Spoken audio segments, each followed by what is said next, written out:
What's going on, guys? Welcome back to another episode of JaAR. JaAR, for those of you that may be new, stands for Joe and Amy Review, and we are back here this week to talk about the next story in the Eldritch Moon storyline, and it is called Saint Traft and the Flight of Nightmares. This story was basically like the story from last week in terms of a battle, combined with the setup story that I expected there to be last week, which there wasn't. And I do mean combined with, because this story was long.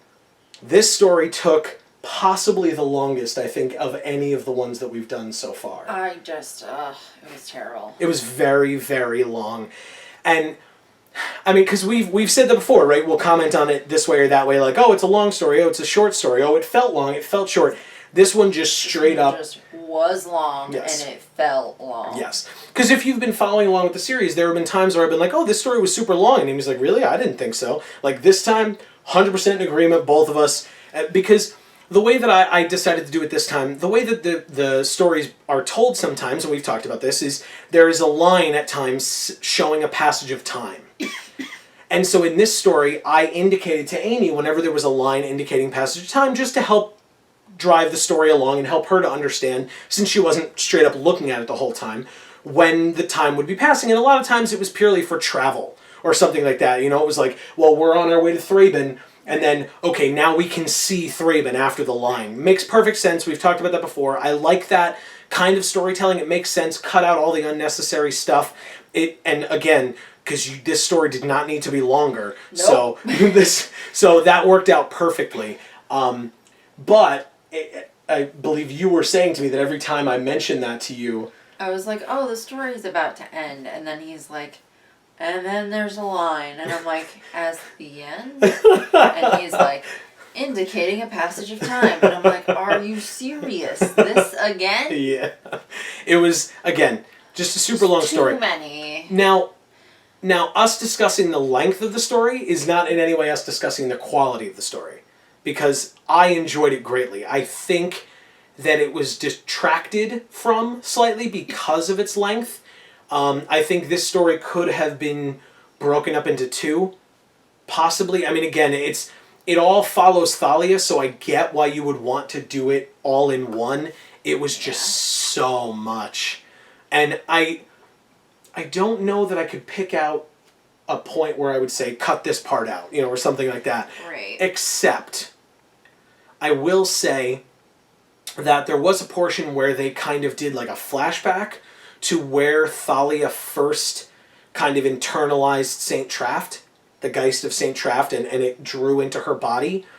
We could have easily been told that story the last time. They talked about that already. You know what I mean? Like, when she first brought Odric and Greet to the Temple of Saint Traft, or the Church of Saint Traft, that's when you could have done that. You could have ended that story with that, because I don't offhand remember that story being very long. Okay. I don't remember it being necessarily short, but I don't remember it being long, and I think that would have been a way to detract from the length of this one without taking away elements of the story that you need to understand the progression of the story. Right, but you would have had to have that much forethought as well. Like, you basically would have had to have had both of them already written. I agree with you, but I would counter that with the fact that what I found very interesting was in this story. Now, they talked about the invocation of Saint Traft the last time we saw Thalia and Greet, etc. And I assumed that the picture for the card Invocation of Saint Traft was depicting Greet being kind of embracing Saint Traft. That's what I assumed it was, because that is the picture that they showed following that portion of that story. In this story, in the flashback, they showed us that no, in fact, the whole point of that was that picture is a painting that Thalia sees in the Church of Saint Traft when she goes there. Okay. And they had enough forethought when making the picture for Invocation of Saint Traft in Shadows over Innistrad to make it so that the woman in the picture was missing a finger. You don't find out about why she's missing a finger until this story. Wow. So they at least knew the basics of what they were trying to tell here. And first of all, don't get me wrong, I thought that was cool. I thought that was brilliant because now it's very possible. I mean, we saw the blown up version of the picture as we usually do. We also, in this one, saw the blown up picture of Hanweir the Writhing Township, where you can see like a little boy or man at the bottom of the picture, which you cannot see in the card itself. No. So I can say that it's definitely possible that in the Invocation of St. Traft card, because I don't remember it like perfectly off the top of my head, you might not see her hands enough to notice that a finger is missing like that. I don't know. I don't remember. And it's definitely something that I encourage you at home, and we can do the same, to look at that card and see if you can actually see the missing finger, because there were so many people analyzing the art from Shadows over Innistrad to try to be like, oh, it's definitely Emrakul, there's a tentacle, blue-red, lattice, stuff like that. And I don't think I heard anybody mentioning the missing finger in the Invocation of St. Traft picture. Now, that wouldn't inherently indicate Emrakul or anything, but just in general, with so many people analyzing the art, you think it would at least be something that was mentioned, like, oh, why does this woman not have a finger, So, I don't know. Well, she has 9 fingers. Nice. Nicely done. I think...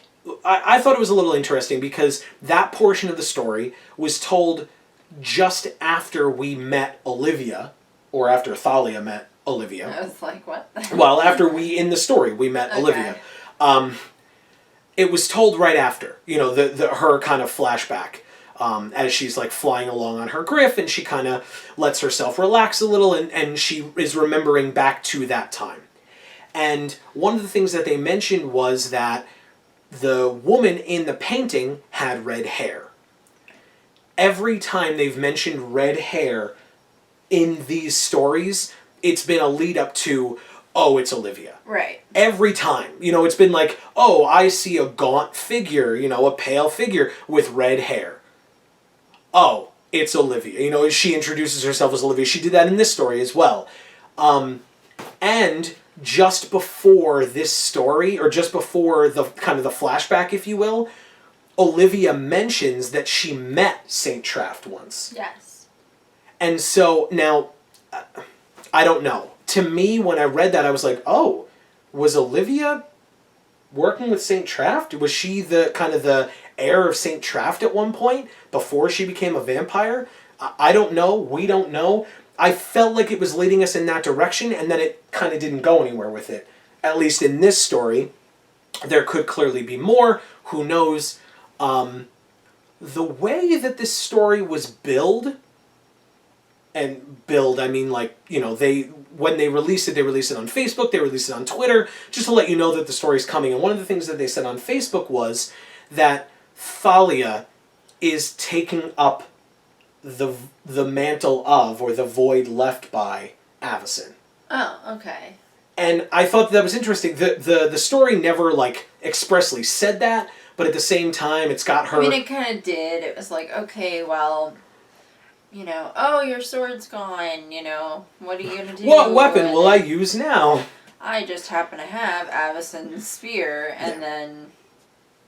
I don't know. Well, and I agree with you, though. Amy mentioned at one point... And then St. Traft's all, it's okay, I'll help you wield it. Yeah. Well, and I agree with Amy, though. You kind of pointed out a plot hole, or at least something that seemingly didn't make much sense.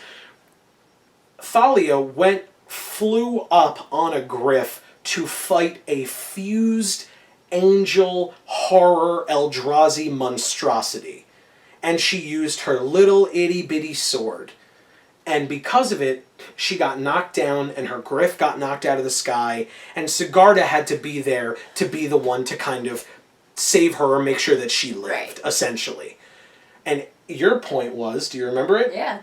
Go ahead. I was just like, when the Geist of St. Traft was just like, oh, well, with you and I both, were we strong enough to wield it? And I'm just like, seriously, dude?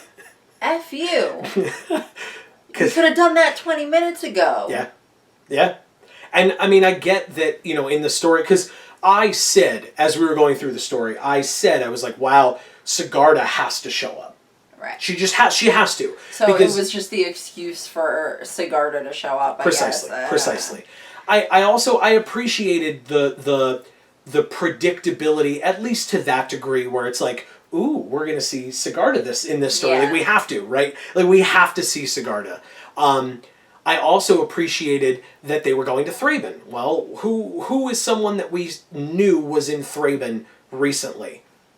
Geralf. Geralf was in Thraben recently, and they never said his name because I don't. Oh, Thalia does know him because she. I'm sorry, they said his name, not at the part that I'm thinking of, but kind of throughout the story as they're going along, Thalia just kept in her own head mentioning, the Sasani, I believe their last name is. I could be wrong, but the Sasani siblings. Yeah, the Sasani siblings, I believe. Sorry. That's fine, and she kept bringing them up. She kept bringing up the Sasani siblings. At one point, she just straight up said Geralf Sasani and was talking about scabs and was talking about their previous interactions, between herself and Geralf.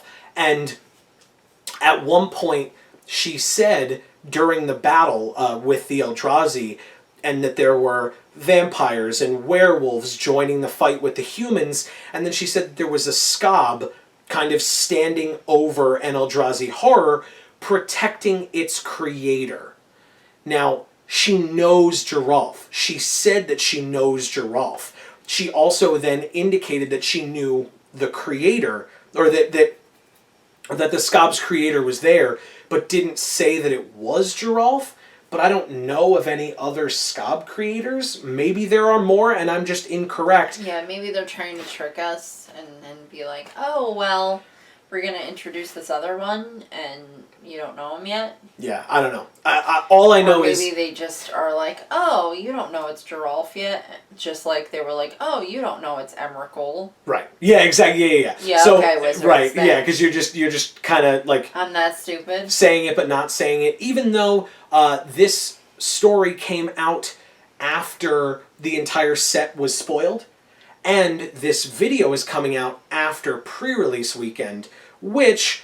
shameless plug, but also just to let you guys know, if you're interested in seeing pre-release kit openings, we have some on the channel. I'll try to link it up here if I haven't done so already. Go check it out. This is being filmed before we do it, but I'm sure we're going to have an awesome time because we did last time as well. It's just looking to be amazing, so you should definitely go check it out if you're interested in seeing some kits opened. And just a fair warning, I guess, if you're new to the channel, we open packs showing off our hashtag Vorthos Pride, same way that we do here in these videos. So expect us to talk about art, storylines, playability, sure. It'll definitely come into play, but it'll probably talk more about how the card plays in relation to the story that it's trying to tell.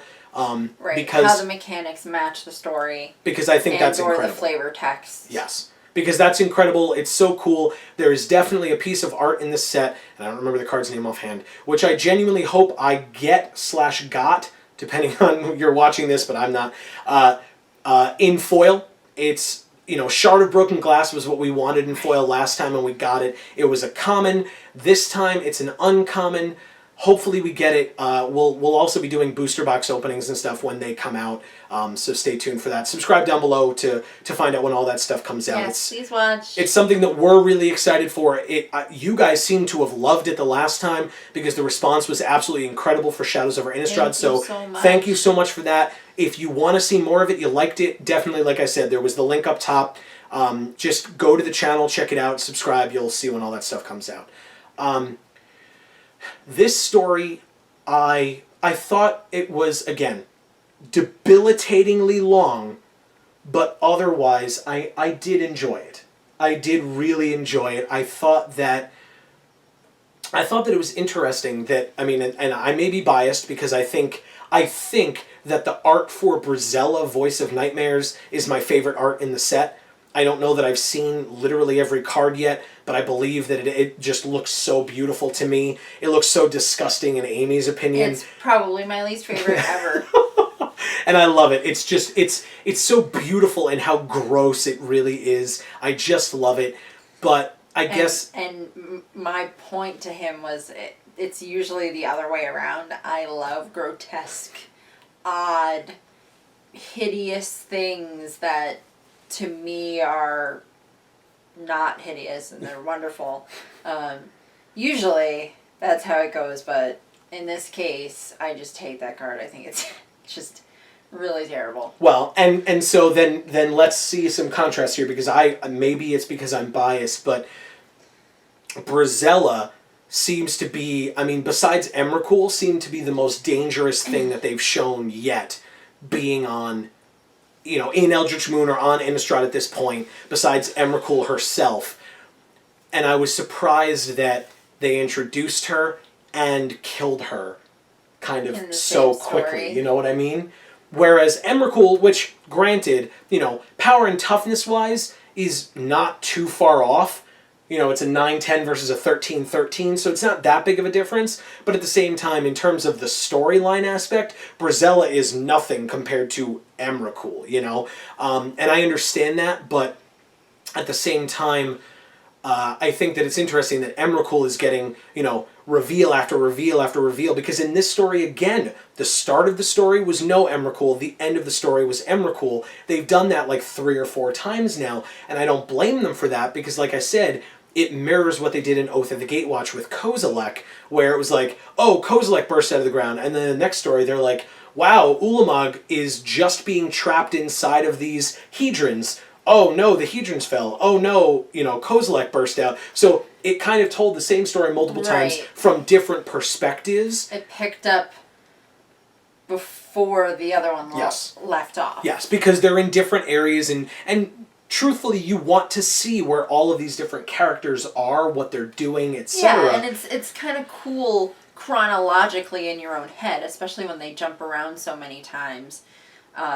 Timing-wise and location-wise. I would say, like, that line that he indicates, passage of time. Yeah. You know, that's like, that was so prevalent in this story. So, it helps you keep it straight a little bit when you can figure out how the different characters in different areas overlap. Yeah. Timing-wise. Yeah. But I also think it's interesting because Bruna and Gisela seem to warp together either shortly before or shortly after Emrakul finally appears. At least based on the story, that's what it sounded like. And yet, at the beginning of this story, which seemed to be some time before Emrakul showed up, Thalia was fully aware of what happened to Hanweir. Because somebody asked her, oh, was Hanweir, Greet, I believe, asked, oh, Hanweir was destroyed? And Thalia was like, no, it's much worse. And then they showed the Hanweir the Writhing Township picture. Which is probably my favorite card in this set. So... Howl's Moving Castle. It does look a lot like Howl's Moving Castle. I don't know that we've said that on the show, in this series before. Okay. So, yes, it kind of looks like Howl's Moving Castle. At the first time we talked about it on the show, I didn't know that it was a meld card because they hadn't really revealed meld cards yet because it was just the picture was spoiled. Right. It's awesome. I mean, those 2 cards, if you can get them, I'm a limited player. You guys know that if you're, you know, long-time viewers here. But if you can get that combo in limited, that's incredible and insane. But yeah. I mean, the cards individually are great too, don't get me wrong, but getting Hanweir the Writhing Township would be awesome. But regardless of all of that, the fact that Hanweir seemingly transformed at some point well before Emrakul showed up, enough that not only did it transform, but Thalia knew that it had transformed before she even started, or seemingly before this story started, its journey to Thraben, which, you know, was delineated by line after line after line of passage of time because of how long the story was. So it got confusing after a while. Well, so it just all muddled together. It's just interesting to me because it's like, you know, who transformed before, who transformed after, how long, you know, because like you could see the little bits of corruption in Shadows over Innistrad cards, but I just assumed that it was much like immediate once Emrakul showed up. I just assumed that was the point. You know, it was like, okay, Emrakul's here, boom, Hanweir the Writhing Township, boom, Brazella. Well, clearly not. Again, clearly not, just because of, you know, the timing from this story, if I'm figuring it out correctly. And again, if you've watched the series, that timing is something that, I'm sure if I read into it more, it would make more sense. We do one read through and then film, so, sometimes something requires a second read, which, to be completely honest with you, if this story required a second read, I would need another day to do it, because it was so long. Yeah. I don't know if we've mentioned that, but... Not enough. Well, honestly, I mean, it was. That's... We always try to, it's a review, right? So we talk about the good and we talk about the bad.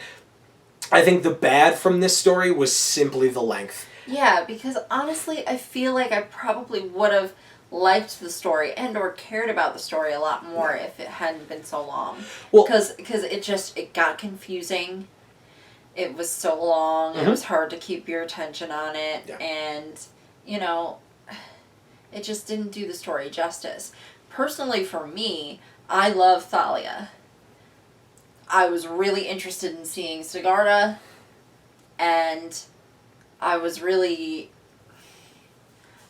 have been really happy to see Bruna Gisela thing die.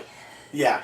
But knowing all of those separate individual ideas, this story just combined all three of them, and I didn't like it. Well, and you know what else? You know what else is a thing? I mean, you look at this story and you look at the pictures that were shown in this story, and there were a lot of things that they talked about in this story that were from Shadows over Innistrad that weren't talked about in the Shadows over Innistrad stories. Yeah. I mean, Sigarda, like, the picture of Sigarda on Sigarda Heron's Grace, that is clearly the her being pictured coming down to help Thalia in this story, which is what? The 4th or 5th story from Eldritch Moon already? Right. Invocation of Saint Traft, the art on it was just explained in this story. So I get that it's a block, and it's a block of stories. I get that, but then why include Sigarda in the first story in Shadows when all she was the only time you saw her was when she first saw Avacyn and Bruna and Gisela, and she stated her opinion, and you realize that she wasn't corrupted, and then that's the last time you see her until right now. I think it's Wizards' way of ensuring that you're going to keep coming back and reading more. If we sprinkle it in every once in a while, and you care about that one character, you'll keep reading. Even when the next set comes out, you'll keep reading. Yeah. Because you want to find out whatever happened to that one person. Wow. And, to me that makes a lot of sense. To you, maybe not so much, because you want the cards to align with the story in such a way, which also makes sense. But, in their defense, my take on it is that they want to incorporate it as much as possible to keep the readers interested and there, and well, and I don't know. And I can also see, again, set is new. The set has been, again, at the time that we're filming this, it's been fully spoiled, but the pre-release hasn't happened yet for us. I don't know offhand all the mythics yet, so I can't, since Sigarda was a mythic from Shadows, I can't think well enough of a mythic from this set where I can say, just swap them. That mythic belongs, Right. Because that, it's not a thing. I mean, obviously, there's Liliana and Tamio, which neither of them deserve to be in Shadows, because Liliana the Last Hope wouldn't make any sense in Shadows over Innistrad, because you don't know what she's the last hope for, because Sorin hasn't kind of mentally abandoned Innistrad until after Eldritch Moon starts. Yeah. So it wouldn't make any sense for her to be the last hope, since Avacyn's still alive, Sorin's still there, Olivia's still there. To a degree they have all of these things until Emrakul comes out. I don't know. I feel like Tamio was pretty big in Shadows, Well, and maybe they'll come back with her and do a lot more in another story for this set, but, I don't see how that's definitely necessary either, because they talked about her a lot in Shadows. True. So, I mean... It was towards the end, but... To me, it would make a lot more sense to have Tameo in Shadows, and almost to go back to things that you've said before, maybe have Arland Cord in this set, because now all of a sudden we're talking about the werewolves teaming up with the vampires, teaming up with the humans to fight off the Eldrazi, whereas they kind of almost let Arland Cord just fall off the edge, story-wise, for Shadows. Yeah. Well, yeah, because we didn't hear... I think Arlen was the first story back once Eldritch Moon started. So it really was... She really was, you know, from Eldritch Moon only. Because I Am Avacyn was the last story for Shadows, and then they moved into the Eldritch Moon story. So yeah, I mean... And look, at the same time, and we are not now, nor have we ever been to date, sponsored in any way by Wizards. It's just we enjoy their products and we like talking about them, and you know, I'm a consumer and Amy's a consumer of their products, and we enjoy that greatly. And I hesitate, you know, maybe they've got me, but I hesitate to question their motives a lot, because I think that they do such a good job at their jobs. You know, they're just so good at what they do. Agree. And so, you know, we can sit here and we can review, and it's just our opinions. In no way are we saying, you know, Wizard sucks. Like, no, never. Because this story, I mean, I believe... And it's our opinion at the time. Because you have to realize, too, that by the time the next story comes out, maybe that opinion will have changed. True. Based on whatever information is there for us to work off of. So. Yeah. Well, and then people can come back to these, if we ever decide to get into the political arena, people can come back to these and call us flip-floppers. Right. Anyway, so, but these stories, I appreciate them greatly. I appreciate being able to sit down every week and read them and bring them to all of you. And I thank you all for watching, as you always do. Maybe it's your first time. Maybe, you know, you were gone for a while and you came back. No matter what the situation, thank you, because I appreciate sharing my hashtag Vorthos Pride with you. I appreciate us being able to share our hashtag Vorthos Pride with you. And I really appreciate it when you guys share it with us. If you give us your opinions, your theories, your feedback. You know, there really aren't so many theories so much anymore, just because now that all the cards have been spoiled and this isn't really a mystery anymore, it's just fighting. You know, and I mean, with the way that the last story ended, I guess technically the only theory that I can think of right now is who's going to set Sorin free. Because as far as I'm concerned, that's not a question. Sorin will get out somehow. I just don't know how yet. Trapped in stone. I'll set him free so I can kill him myself. Amy's not a fan of Sorin. Actually, I think it's really more Amy's a fan of Nahiri, and Nahiri's not a fan of Sorin. It's really more I'm a fan of anyone who doesn't like Sorin.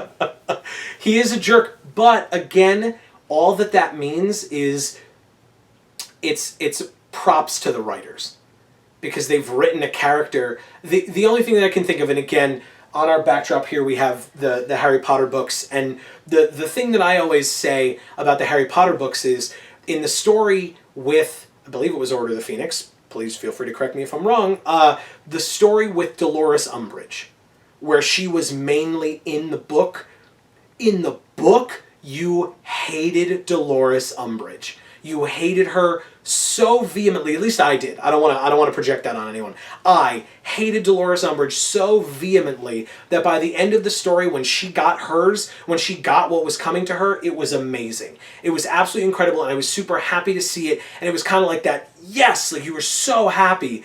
And in the movie, they just didn't have the time to invest into you hating her that much. You still didn't like her, but it was not, at least for me, it was not the same hate. But I will say that I think that I am always very impressed when a story can make me feel that strongly about or against a character, where you're like, please just let this character die, let bad things happen to this character. Like, you know, you become kind of masochistic, where you're like, that's it. You know, I want to see them not only trapped in stone, but crushed by it. You know, whatever it is, like, you want these terrible things to happen to these characters. And all that is, in my opinion, is a testament to the writers, to the writers' abilities, to the forethought and the ability to tell stories, especially because Harry Potter was written by J.K. Rowling, right? All through all these stories, it was J.K. Rowling the whole way. I knocked into it. It's fine. We'll leave it there. J.K. Rowling told those stories all the way through.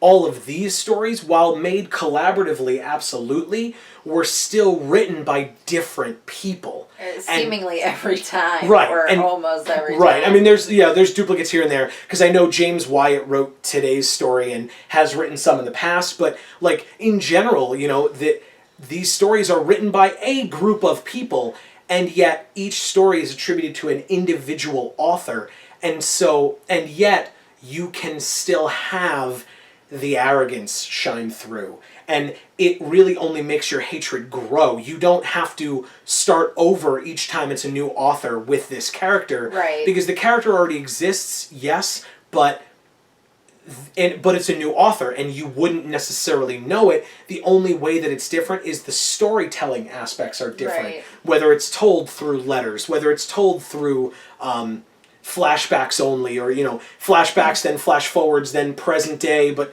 whatever the case may be, the different types of storytelling, I think, only enhances the reading experience. Yeah, I think it's kind of cool.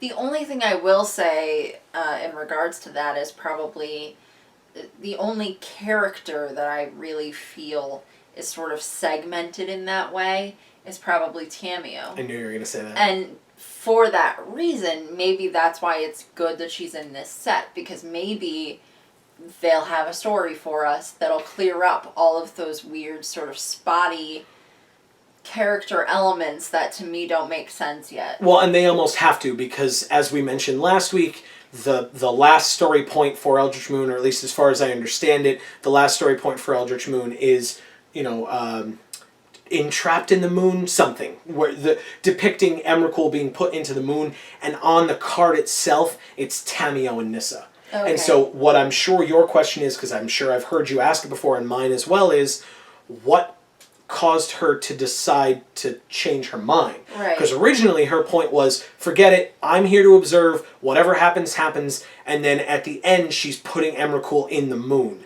So again, my theory on that was, and I know I've mentioned this before, my theory on that was that Tamio is observing what happens naturally on the plane. Emrakul is not natural to the plane. Nahiri, as a planeswalker from another plane, did that. And so for that reason, my guess is that that's why she did it. But as you said... so perhaps her finding out that it was caused by that is her motivation in changing her mind completely about whether to do anything about it. Right. But we absolutely need at least some sort of an indication of that transition in her mind occurring. Yeah.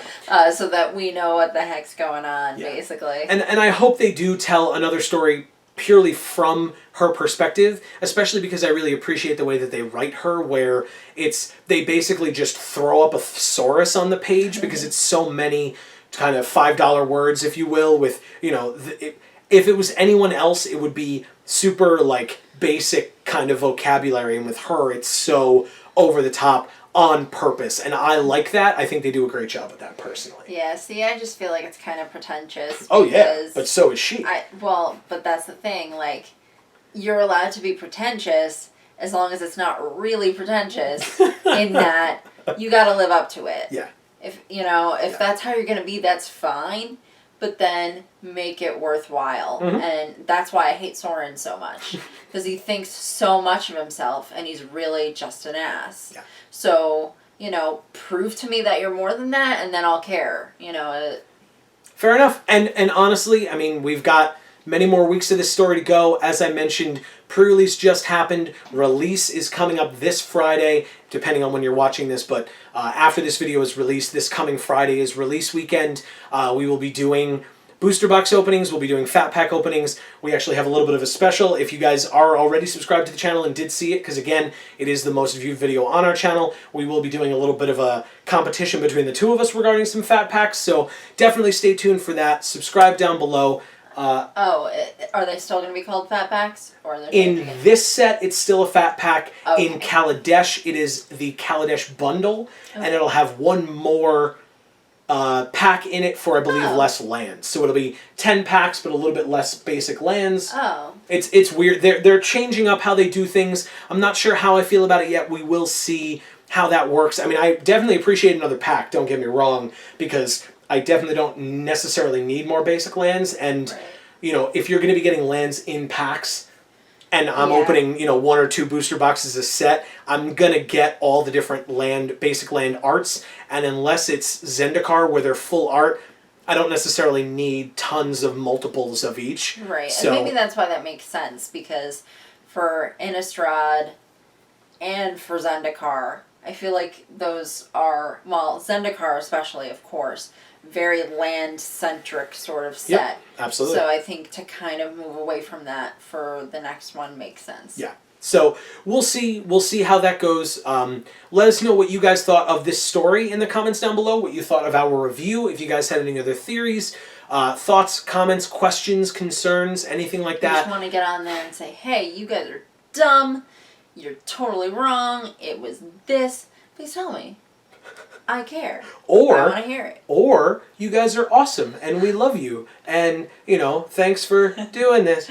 Because, you know, otherwise Joe gets sad. No, it's fine. Whatever you guys want to say, please feel free to, like I said, sound off in the comment section down below. You can also message us, Facebook, Twitter. Those links are in the description, as always. Your input's appreciated. It really is. It definitely is. And I was totally kidding. We welcome criticism. We welcome any kind of feedback, positive or negative. We always have. We always will.